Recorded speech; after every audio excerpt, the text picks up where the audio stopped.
Perjuangan besar di zaman modern ini yang penuh tekanan, persaingan, pencitraan, krisis moral, dan validasi sosial, iri dan amarah, perasaan bahwa aku lebih layak dibanding yang lain. Tidak ada perang, tidak ada kerajaan, tidak ada politik besar. Hanya satu hal, hati yang kalah oleh pengaruh pikirannya sendiri. Tragedi kematian Habil mengajarkan kita pentingnya ruang pengendalian. Habil memberi pembelajaran kepada kita, pembelajaran memahami perbandingan. Karena pada akhirnya setiap manusia akan berdiri di persimpangan yang sama, menjadi seperti Kabil atau seperti Habil. Dan keputusan itu tidak ditentukan oleh keadaan, tetapi oleh pengaruh yang kita izinkan hidup di dalam hati.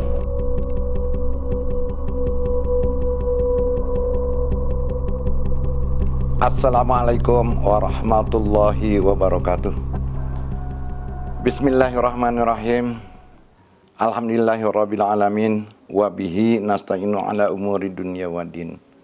Wa ala alihi wa sahbihi ajmain. Asyhadu an la ilaha illallah wa asyhadu anna Muhammadar Rasulullah. Kajian ini berangkat dari perintah Allah Subhanahu wa taala yang tertuang dalam kitab suci Al-Qur'an surat Al-Maidah ayat 27. A'udzubillahi minasyaitonirrajim.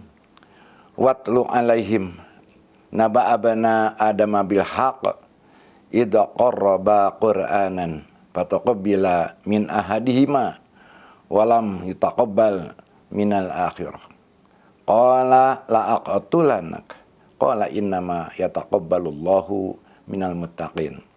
Yang artinya, ceritakanlah kepada mereka kasih dua anak Adam dengan sebenarnya ketika keduanya mempersembahkan kurban, maka diterima dari salah seorang dari mereka, yaitu Habil, dan tidak diterima dari yang lain, yaitu Kabil. Kisah ini menceritakan bahwa pertumbuhan darah selalu dan akan bermula dari hal yang paling dekat dengan manusia. Sesuatu yang ada dan melekat pada manusia itu sendiri, sesuatu yang Tuhan anugerahkannya kepada manusia dan tidak dimiliki oleh makhluk lainnya di muka bumi ini, dan anugerah itu Tuhan sematkan dalam hati. Kisah ini membawa hikmah dari sebuah perintah Tuhan tentang keikhlasan, di mana dua anak manusia diperintahkan membawa persembahan. Persembahan bagi mereka adalah putra dari Nabi Adam, Kabil dan Habil. Perintahnya sederhana, persembahkan yang terbaik. Bukan sekedar memberi, tetapi menunjukkan isi hati. Garis besarnya adalah Habil datang dengan kelulusan, ia memilih yang paling baik dari yang ia miliki.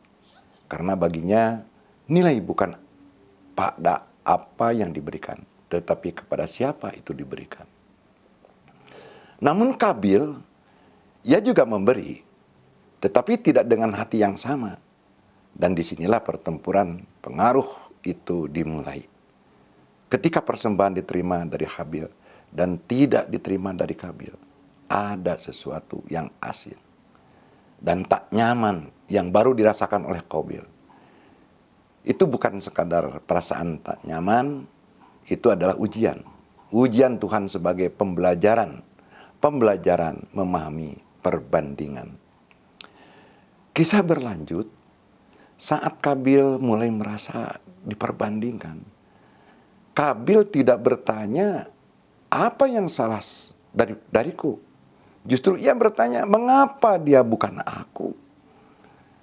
Dan dari pertanyaan itulah lahir satu bisikan halus yang Kabil artikan sebagai sebuah ketidakadilan. Ia merasa diperlakukan tidak adil. Kabil mengubah cara pandang. Ia membelokkan makna dari introspeksi menjadi iri, dari evaluasi diri menjadi menyalahkan orang lain. Dan akhirnya terucaplah perkataan yang mengerikan dari mulut Kabil seperti yang tertulis dalam Al-Quran surat Al-Maidah ayat 27. Qala la aqtulannak. Ia berkata kepada Habil, aku pasti akan membunuhmu. Kalimat itu adalah titik di mana pikiran berubah menjadi niat. Namun Habil tidak membatas dengan ancaman. Apa yang selanjutnya Habil katakan pada Kabil ketika menerima ancaman pembunuhan tersebut? Di dalam surat Al-Maidah ayat 8, A'udzubillahi minasyaitonirrajim, yang artinya, jika engkau mengangkat tanganmu untuk membunuhku, aku tidak akan mengangkat tanganku untuk membunuhmu. Di sini dua pengaruh saling berhadapan, yang satu dikuasai ego, yang satu dituntun takwa.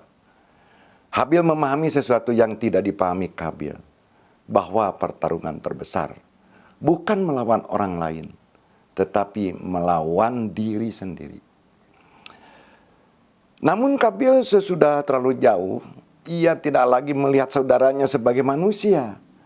Ia melihatnya sebagai penghalang, sebagai ancaman terhadap harga dirinya.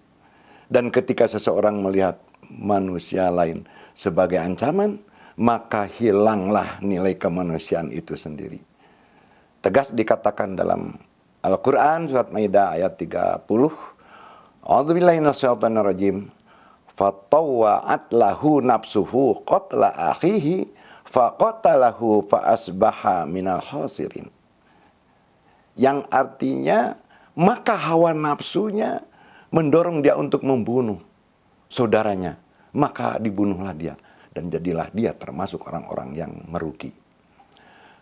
Pembunuhan pertama dalam sejarah manusia terjadi.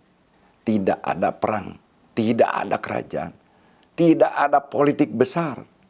Hanya satu hal, hati yang kalah oleh pengaruh pikirannya sendiri. Kabil membunuh Habil, dan bumi untuk pertama kalinya menyaksikan darah manusia. Namun tragedi itu tidak berhenti di sana. Kabil tidak tahu apa yang harus dilakukan. Ia tidak tahu bagaimana menghadapi konsekuensi, hingga Allah mengirimkan pelajaran yang tertulis dalam surat Al-Maidah, A'udzubillahi minasyaitonirrajim, fab'atsallahu ghuraban yabhasu minal ardi liyuriyahu kaifa yuwari saw'atahi. Qala ya wailata a'jaztu an akuna misla hadzal ghurabi fa uwariya saw'ata akhi fa asbaha minan nadimin. Di mana ayat tersebut menjelaskan seekor burung gagak yang menggali tanah. Kabil belajar cara menguburkan. Ironisnya, manusia pertama yang menumpahkan darah belajar kemanusiaan dari seekor binatang. Dan saat itu penyesalan datang, namun sejarah tidak bisa diulang. Disinilah warisan sejarah itu dimulai.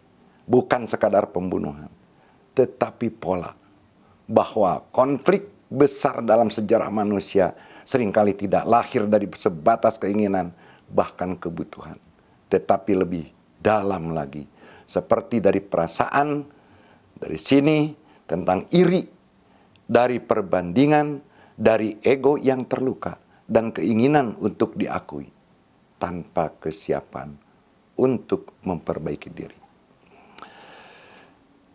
Jika kita jujur, pola itu masih hidup hari ini. Dalam persaingan, dalam kebencian, dalam konflik antara manusia, kelompok bahkan bangsa, semua berakar dari satu hal yang sama. Perasaan bahwa aku lebih layak dibanding yang lain. Kabil tidak sekadar membunuh Habil. Ia membuka satu pintu pesan yang sudah terbuka menjadi jalan agar kita senantiasa tidak menjadi Kabil di zaman modern ini. Kabil memberi pembelajaran kepada kita akan pemaknaan menghadapi setiap konflik. Konflik selalu dimulai jauh sebelum tindakan. Konflik dimulai dari cara kita melihat, cara kita membandingkan, cara kita memaknai diri dan orang lain. Kabil mendefinisikan agar masalah tentang iri atau hasad serta memberi gambaran tentang cara mengontrolnya. Habil memberi hikmah akan kunci utama melatih ikhlas. Tragedi kematian Habil mengajarkan kita pentingnya ruang pengendalian diri. Singkatnya, kisah ini meringkas sebuah formula hidup agar terhindar dari penyesalan yang mendalam ketika manusia dilanda iri dan amarah. 1. Sadari iri saat muncul. Yang kedua, kembalikan niat ikhlas. 3. Tahan respon emosi ketika muncul. 4. Curigai bisikan nafsu lawan. Yang kelima, ambil keputusan saat tenang. Sebagai pengingat, jangan takut jika kita merasa lelah melawan diri sendiri. Justru disitulah letak perjuangan terbesar kita. Perjuangan besar di zaman modern ini yang penuh tekanan, persaingan, pencitraan, krisis moral, dan validasi sosial. Tapi di tengah semua itu kita tetap punya kendali atas satu hal, yaitu bijak mengambil sebuah keputusan. Karena pada akhirnya setiap manusia akan berdiri di persimpangan yang sama, menjadi seperti Qabil atau seperti Habil. Dan keputusan itu tidak ditentukan oleh keadaan, tetapi oleh pengaruh mana yang kita izinkan hidup di dalam hati. Demikianlah yang dapat saya sampaikan. Semoga Allah membimbing kita semua ke jalan yang benar. Aqulu qouli hadza wa astaghfirullah li wa lakum fastaghfiruhu innahu wal ghafurur rahim. Wassalamualaikum warahmatullahi wabarakatuh.